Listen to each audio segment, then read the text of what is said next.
My cousins seduced my husband at our wedding reception, got pregnant, and demanded I give them my house in the divorce. But I'm a forensic accountant who discovered she'd been blackmailing married men for years. Now she's facing RICO charges and he lost everything. I should have known something was wrong when Delilah insisted on giving the maid of honor speech without running it by me first. Standing there in her emerald green dress, the same shade as my engagement ring, she grabbed the microphone with a smile that made my stomach twist. Some people believe love conquers all, she began, her eyes locked on my husband Trevor. But sometimes love finds you in the most unexpected places. The room fell silent. Trevor's face went white. That's when I knew. For 6 months, I'd been planning the perfect wedding. Designer dress, destination venue, 3-course dinner for 150 guests. What I hadn't planned for was my cousin seducing my husband during our engagement party, carrying on an affair throughout our entire courtship, and announcing her pregnancy at our reception. Trevor and I have something to share, Delilah continued, placing her hand on her still flat stomach. We're having a baby. The microphone dropped. Gasps echoed through the ballroom. My grandmother clutched her pearls so hard the strand snapped, sending beads rolling across the marble floor. I stood frozen in my $4,000 wedding dress,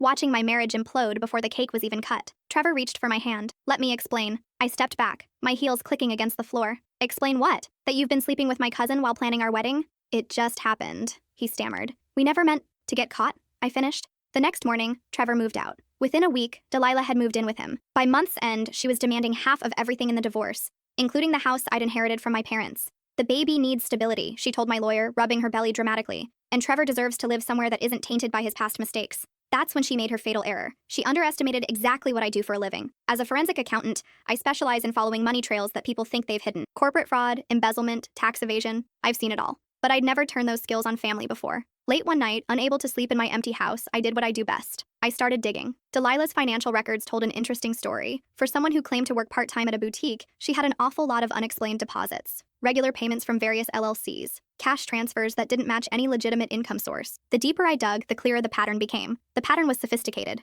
more sophisticated than anything I'd seen in my 15 years as a forensic accountant. Every month, Delilah received payments from different shell companies, amounts ranging from $2,000 to $15,000. The payments came like clockwork, always just under the threshold that would trigger automatic reporting requirements. Someone had taught her how to structure these transactions. Someone who understood financial regulations intimately. I cross-referenced the company names with public records, diving deep into incorporation documents, registered agent information, and business license application. Each LLC was registered to a different address, but they all shared one terrifying commonality. Their registered agents were prominent married men in our city. Dr. Harrison Pierce, the orthopedic surgeon whose wife sat on the hospital board and whose daughter was in my graduating class. Judge William Crawford, who'd presided over high-profile custody cases, and whose son played tennis at the same club where Delilah worked part-time. City Councilman Robert Lang, who'd campaigned on family values and whose wife organized the charity galas where Delilah volunteered. Assistant District Attorney Marcus Chen, who'd prosecuted white-collar criminals and whose wife ran in the same social circles as my family. Real estate mogul David Thornton, whose wife had been my mother's college roommate. All of them paying my cousin monthly fees through meticulously constructed shell companies. All of them with wives who trusted them completely. All of them with careers and reputations that couldn't survive scandal. I spent 3 weeks building a comprehensive database, working 18-hour days fueled by rage and espresso, bank records, social media posts, hotel receipts, restaurant charges, credit card statements, travel itineraries. The trail painted a disturbing picture of a woman who'd been systematically targeting married men for years, turning seduction into a calculated business model. Her method was always the same, refined through repetition like a surgeon perfecting a procedure. She'd research her targets thoroughly, their schedules, their weaknesses, their wife's travel patterns. She'd position herself strategically at upscale establishments where these men felt safe and powerful. Country clubs during golf tournaments, charity galas during cocktail hours, business conferences during networking events, hotel bars during out-of-town meetings. The seduction phase lasted exactly 6 weeks, long enough to create genuine emotional attachment, short enough to avoid complicated entanglements. She'd play the role perfectly, the vulnerable woman who understood their pressures, who appreciated their success, who made them feel young and desirable again. Then came the documentation phase. Hidden cameras in hotel rooms, audio recordings of intimate conversations, screenshots of explicit text messages, photos of them together in compromising positions. All of it carefully preserved and organized with military precision. Finally, the monetization. A tearful confession about pregnancy scares or financial troubles, subtle mentions of her discretion and loyalty. Then, when they tried to end things, the gentle reminder of how much they both had to lose if their wives found out. The payments would start small, $2,000 here, $3,000 there, just enough to make them comfortable with the arrangement. But the amounts grew steadily as she introduced new expenses. Medical bills, rent increases, family emergencies, car repairs, each demand accompanied by increasingly explicit evidence of their affair. What made it particularly insidious was how she studied each victim's psychology. Dr. Pierce was a perfectionist who couldn't bear the thought of his wife discovering his gambling addiction alongside his infidelity. Judge Crawford was terrified of losing his judicial position after a previous ethical violation had nearly cost him his career. Councilman Lang was hiding his son's drug arrest and knew any scandal would destroy his political ambitions. She'd even maintained detailed dossiers on their wives and children. Margaret Pierce's schedule at the hospital auxiliary, Judge Crawford's wife's book club meetings, Councilman Lang's wife's tennis tournaments. She knew exactly when each man would be vulnerable and available. The most chilling discovery came when I accessed her cloud storage through a password I remembered from our childhood, our grandmother's maiden name, plus her birth date, the same combination she'd used for everything since we were teenagers. Inside were hundreds of gigabytes of files organized with corporate-level efficiency, folders labeled by victim names with psychological profiles that read like FBI case files, subfolders organized by date and activity type, photo galleries with timestamps and GPS coordinates, audio files transcribed and indexed by keyword, video recordings edited and compressed for maximum impact. Each file was meticulously labeled with metadata that would make a prosecutor weep with joy. Dates, locations, dollar amounts, vulnerability assessments, escalation timelines. She'd even created spreadsheets tracking payment schedules, victim compliance rates, and risk factors for exposure. But the most disturbing folder was labeled Future Projects. Inside were detailed research files on potential targets, including their financial situations, marriage stability assessments, and preliminary psychological evaluations. She'd been planning to expand her operation significantly. One file made my blood freeze. It was labeled Extended Family Assets and contained comprehensive research on my inheritance, Trevor's earning potential, and detailed notes about our wedding planning expenses. She'd been targeting us from the moment I announced my engagement. Trevor wasn't just her latest mark, he was her biggest score. Instead of hidden vulnerabilities, she'd created the situation herself. She'd seduced him during our engagement, documented everything, and then taken the ultimate gamble, pregnancy and marriage destruction for maximum payout. My inheritance wasn't just collateral damage, it was the primary objective. I discovered she'd been studying my financial records for months, probably accessing them through Trevor's computer when she stayed at his apartment during their affair. She knew exactly how much the house was worth, how much I had in retirement accounts, even the value of my mother's jewelry collection. But she'd made a crucial mistake that only someone with my background would catch. She documented everything so thoroughly that her own crimes were laid bare in digital detail. Every transaction, every threat, every moment of psychological manipulation was preserved in her own files. I printed every piece of evidence, spending $800 on ink cartridges and paper, organizing it chronologically into 17 three-ring binders. Then I called my lawyer, not my divorce attorney, but Mitchell Stone, my criminal law contact from my days investigating corporate fraud for the state attorney general's office. This isn't just adultery or extortion, I explained to Mitchell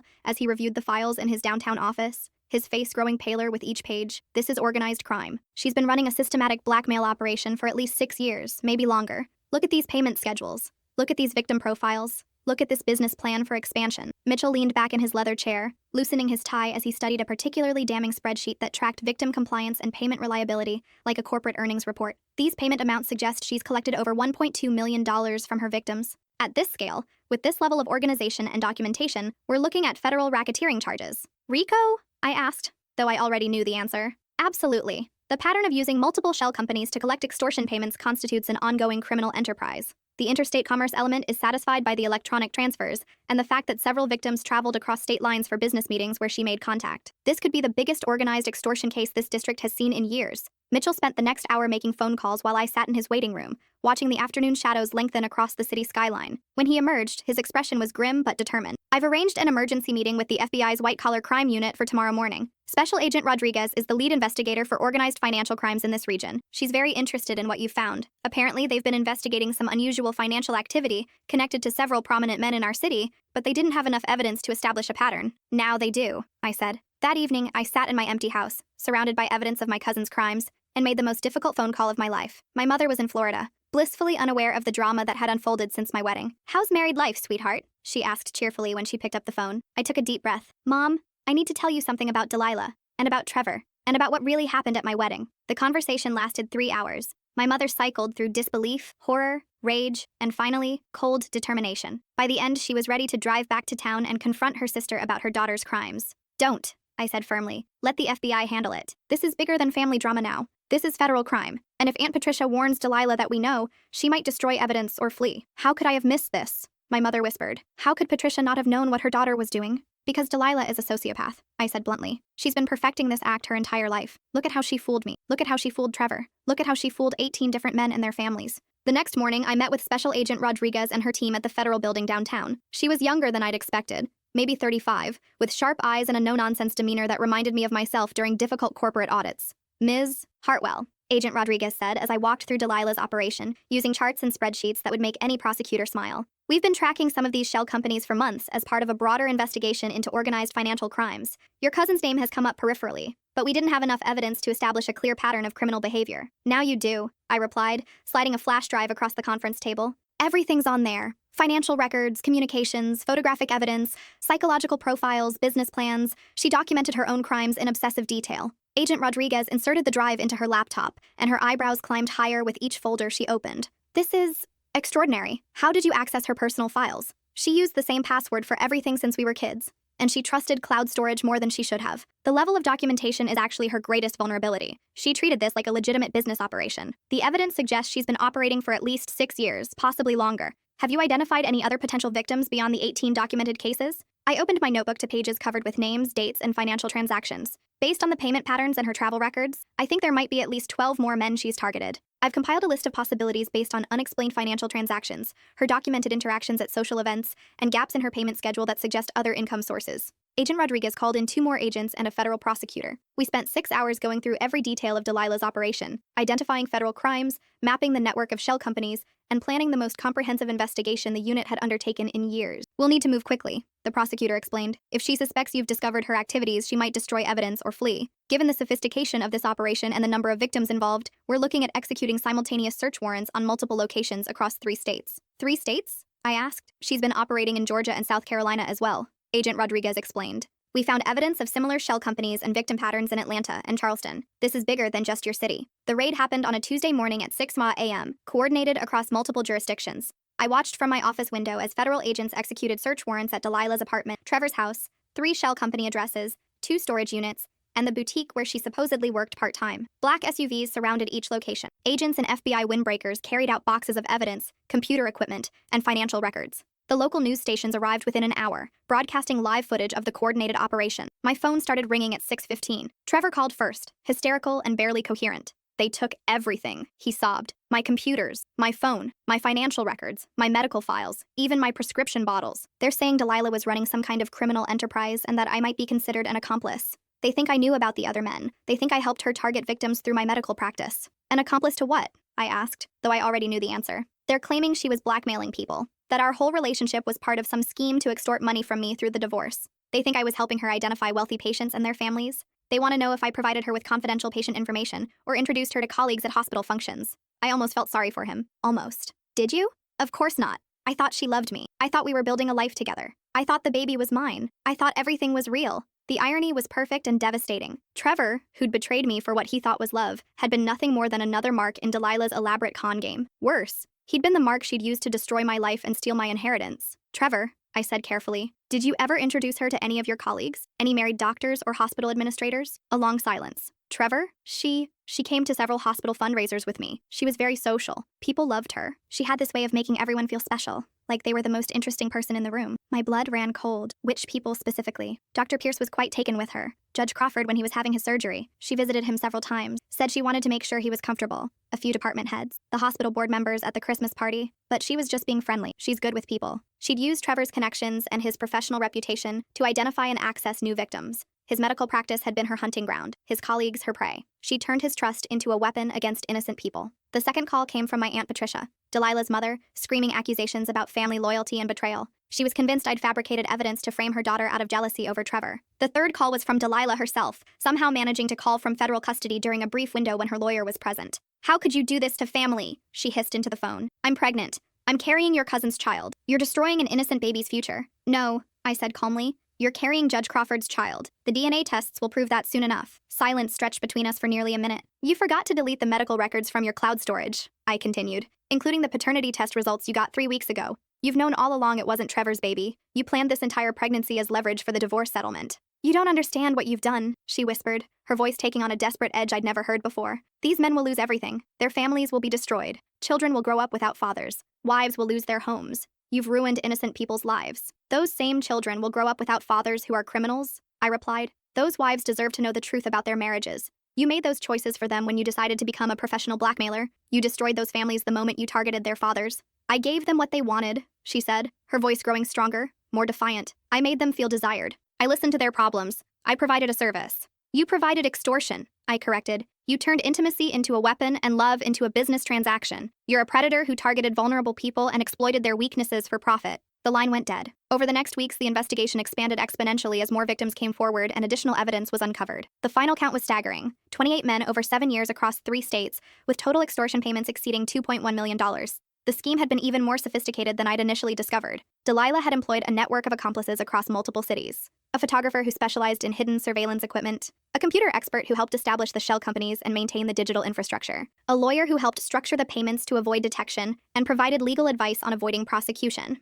Most disturbing of all, she'd recruited 2 other women to help expand the operation. They'd been running parallel schemes in Atlanta and Charleston, using Delilah's methods and sharing victim information across state lines. The federal investigation revealed that Delilah's operation had generated enough revenue to qualify as a mid-sized business. She'd even paid taxes on some of her extortion income, claiming it as consulting fees to make her lifestyle appear legitimate. The indictments came down 8 weeks after the initial raids, handed up by a federal grand jury that had heard testimony from victim after victim. Delilah was charged with 47 counts including extortion, wire fraud, money laundering, racketeering, and conspiracy to commit multiple federal crimes. The government was seeking forfeiture of all assets acquired through her criminal enterprise: the expensive jewelry Trevor had bought her with money from his retirement account, the luxury car she'd purchased with extortion payments, the downtown condo she'd used for her operations, and even the designer clothes she'd worn to seduce her victims. Her accomplices were charged separately in a massive conspiracy case. The photographer got 8 years in federal prison. The computer expert got 5 years and a $400,000 fine. The lawyer was disbarred and sentenced to 12 years. The 2 women operating parallel schemes got 7 years each. Trevor wasn't charged criminally, but the civil implications destroyed his life completely. 8 of Delilah's victims filed lawsuits claiming he'd been a willing participant in the scheme, providing patient information and access to hospital fundraisers, where she identified targets. His medical malpractice insurance refused to cover the claims, citing the criminal nature of the alleged conduct. The hospital administration launched their own investigation into his professional conduct and patient confidentiality practices. His medical practice collapsed when the hospital board, led by Dr. Pierce's wife, who'd learned about her husband's affair and gambling debts through the federal investigation, revoked his privileges and banned him from all hospital facilities. The state medical board opened their own investigation into his professional conduct, ultimately suspending his license pending a complete review of his patient records and professional activities. The divorce proceeded rapidly once criminal charges were filed. Trevor's lawyer advised him to agree to everything I requested rather than risk further scrutiny of his finances and activities during depositions. I kept the house, my inheritance, my retirement accounts, and all the wedding gifts. He kept his legal bills, his shame, and a reputation that would follow him for the rest of his career. The pregnancy, it turned out, was real, but DNA tests confirmed the baby belonged to Judge Crawford, who was forced to resign from the bench when the scandal broke. His wife of 22 years filed for divorce and took half of everything in their settlement, including the family home and his judicial pension. Their 3 children, now teenagers, refused to speak to him and changed their last names to their mother's maiden name to distance themselves from the scandal. Crawford lost his law license and was forced to take a job as a paralegal in another state. Dr. Pierce's marriage survived, but barely. His wife insisted on complete financial transparency, joint therapy sessions, and his enrollment in Gamblers Anonymous. He was forced to sell his private practice and take a salaried position at a community health center to pay off his gambling debts and legal fees. The family lost their country club membership, their social standing, and most of their friends. Their daughter transferred schools to escape the whispers and stares from classmates who'd seen the news coverage. Councilman Lang withdrew from his re-election campaign and moved his family to another state where they could start over. His wife stayed in their hometown with their children, who were struggling with depression and anxiety from the public humiliation. The ripple effects continued for months. Careers destroyed, marriages ended, children traumatized, bank accounts emptied by legal fees and civil judgments, social circles fractured by scandal and suspicion. Several victims required psychological counseling to deal with the trauma of discovering their intimate relationships had been elaborate cons designed to steal their money and destroy their lives. The local news media covered every development in excruciating detail: photos of the accused, interviews with neighbors and colleagues, timeline graphics showing the progression of the scheme, financial breakdowns of the money stolen and the lives destroyed. Delilah's trial lasted 5 weeks and became a media sensation. The evidence was overwhelming. Her own meticulous documentation became the prosecution's strongest weapon: recordings of her coaching other women on seduction techniques, spreadsheets showing payment schedules and victim compliance rates, video evidence of her planning sessions with accomplices. The prosecution called 43 witnesses, including 22 victims who testified about the psychological manipulation and financial devastation they'd suffered. The defense could offer no credible explanation for the mountain of evidence Delilah had created against herself. The jury deliberated for 3 hours before returning guilty verdicts on all 47 counts. The sentencing hearing was packed with victims and their families, local media, and federal law enforcement officials who'd worked the case. The judge allowed anyone affected by Delilah's crimes to speak before sentencing. Judge Crawford's ex-wife spoke about the devastation of learning about her husband's double life through federal agents knocking on her door at dawn. Dr. Pierce's teenage daughter read a letter about losing trust in authority figures and struggling with anxiety since the scandal broke. Councilman Lang's son described the bullying he endured at school when the scandal made national news.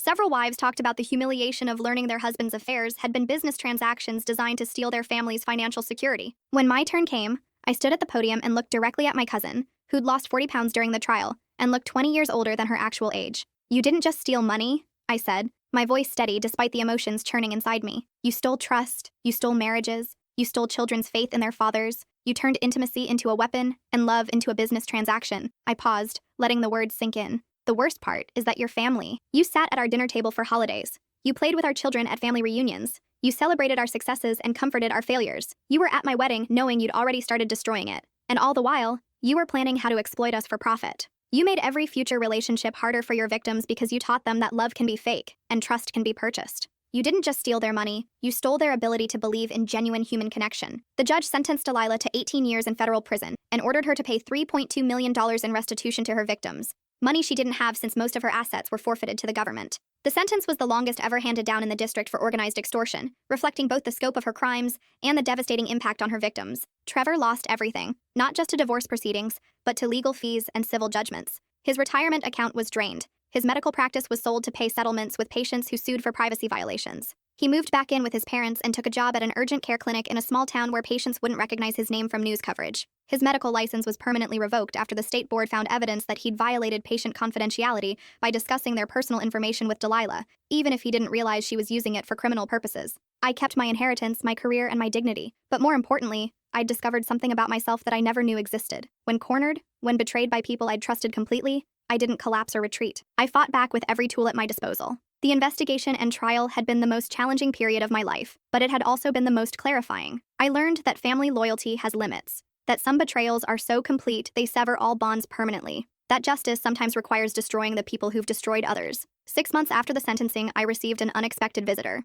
Dr. E. Pierce's wife, Margaret, stood on my doorstep holding a bottle of champagne and wearing a smile I hadn't seen since before the scandal broke. "I wanted to thank you," she said as we sat on my porch, watching the sunset paint the sky purple and gold. "If you hadn't exposed her, Harrison would still be trapped in her web. Our marriage almost didn't survive. The gambling, the lies, the affair, the public humiliation. But we're in counseling now. He's attending Gamblers Anonymous. For the first time in years, he's being completely honest about everything." We sat in comfortable silence, sipping champagne and watching fireflies begin their evening dance. "The hardest part," Margaret continued, "was realizing how many signs I'd missed. The unexplained expenses, the secretive phone calls, the changes in his behavior. I kept making excuses because I couldn't imagine he was capable of deception on that scale. None of us could," I said. "That's what made her so dangerous. She understood exactly how to exploit the trust between family members and spouses." "Do you ever regret it?" Margaret asked eventually. "Exposing her, I mean. She is family, and so many people got hurt in the process." I thought about the question for a long moment. About family loyalty versus justice. About the wives who deserve to know the truth about their marriages. About the children who would grow up in honest homes instead of houses built on lies and extortion. About the future victims who would never fall into Delilah's web because she was behind bars. "No," I said finally. "Some betrayals are so complete that blood doesn't matter anymore. She chose to make me her enemy the moment she decided my husband was just another paycheck. She chose to destroy my marriage for money. She chose to steal my inheritance through fraud. She stopped being family when she started seeing me as a target." "But what about all the collateral damage?" Margaret pressed. "The children who lost their fathers' reputations? The wives who had to rebuild their lives? Those families deserve the truth," I said firmly. "Yes, it was painful. Yes, it was devastating. But they were living lies built on criminal exploitation. Their marriages were already destroyed. They just didn't know it yet. I gave them the chance to rebuild on honest foundations." Margaret nodded and refilled our glasses. "What will you do now?" she asked. I smiled, thinking about the job offer I'd received from the FBI's Financial Crimes Unit, about using my skills to help other victims of fraud and extortion, about turning my worst experience into something that could protect innocent people from predators like Delilah. "I'm going to do what I do best," I said. "Follow the money and make sure the truth comes out. The FBI wants me to head up a new task force investigating organized financial crimes targeting families and marriages. Apparently, there are a lot more people like Delilah out there, and they're getting more sophisticated every year." As Margaret left, I sat alone on my porch, looking at the house I'd almost lost, and feeling grateful for every painful detail that led me here. Sometimes the worst betrayals reveal who people really are, and show you exactly how strong you've become. The next morning, I started my new job hunting white-collar criminals for the federal government. My first case involved a romance scammer who'd bilked elderly widows out of their life savings through fake online relationships. My second was a cryptocurrency Ponzi scheme that had stolen millions from retirement accounts. My third was a marriage fraud ring that helped foreign nationals obtain citizenship through fake marriages to unsuspecting Americans. Each case reminded me why I'd made the right choice. Each convicted criminal was someone who couldn't hurt another innocent victim. Each investigation was a chance to protect people who didn't have the skills or resources to protect themselves. Delilah had taught me an important lesson that would guide the rest of my career. The best revenge isn't getting even. It's becoming someone who protects others from people like her. 2 years later, I received a letter from prison. Delilah's handwriting was shaky, her words carefully chosen and obviously reviewed by her counselor before sending. "I hope you can forgive me someday," she wrote. "I know what I did was wrong. I know I hurt people who didn't deserve it, including you. I've had a lot of time to think about the choices I made and the lives I destroyed. I'm getting counseling now. I'm trying to understand how I became someone capable of such calculated cruelty. The therapist says I have antisocial personality disorder and that my behavior was driven by a need for control and financial security that stemmed from childhood trauma. I'm not trying to make excuses. I'm just trying to understand how I got so lost. I know you'll probably never respond to this letter, and I understand why, but I wanted you to know that I think about what I did every day. I think about Trevor and how I manipulated him. I think about your wedding and how I destroyed what should have been the happiest day of your life. I think about all the families I hurt and all the trust I broke. I don't expect forgiveness. I just wanted you to know that I'm sorry, and that what you did, exposing me, was the right thing. I needed to be stopped before I hurt more people." I read the letter twice, then filed it away without responding. Some apologies come too late. Some bridges, once burned, can never be rebuilt. Some people forfeit the right to forgiveness when their betrayals cross certain lines. But some people, once betrayed, discover they're stronger than they ever imagined. They learn that justice isn't just about punishment, it's about protection. They find that the worst experiences can become the foundation for the most meaningful work. And sometimes, that discovery is worth everything you lose along the way. 5 years after Delilah's sentencing, I'd helped convict 37 criminals who'd stolen over $50 million from innocent victims. I'd protected hundreds of families from financial predators and helped recover millions in stolen assets. Trevor never remarried. The last I heard, he was working at a rural clinic, living quietly and alone. Some mistakes, it seems, follow you forever. Delilah will be eligible for parole in 12 years. I'll be there at every hearing, carrying the voices of her victims, making sure justice isn't forgotten. Because some stories don't end with forgiveness or redemption. Sometimes they end with accountability, protection, and the knowledge that evil was stopped before it could spread further. And sometimes, that's enough.